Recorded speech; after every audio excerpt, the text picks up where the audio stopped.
se vendet e OECD-s,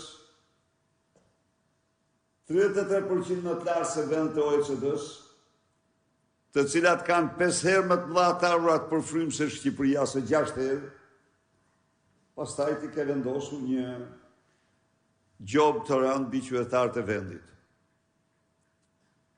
Zoti Berisha, deputetja Jorida Tabaku është shprehur sot kundër vendimit për përjashtimin e Ervin Salianit me argumentin se Partia Demokratike nuk e ka luksin të humbë askënd.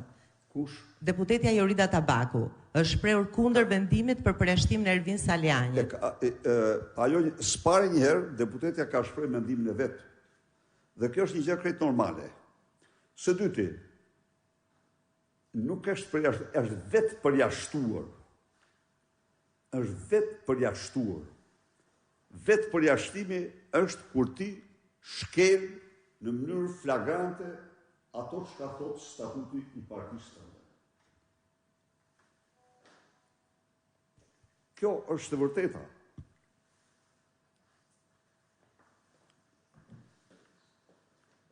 Për djeli, nuk ka patur asnjë funksion,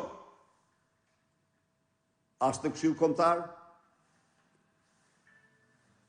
as në kryesi, në asnjë institucion. Pasi doli nga burgu për ta respektuar, u kooptuar përkohësisht në kryesi dhe tregoi se nuk ishte ide. U vetë përjashtuar me aktet që bëri, kaq. Nuk ka bashkëpunim me krimin, nuk fal kjo parti. Nuk falim. E kemi të prerat e mënyrë absolute.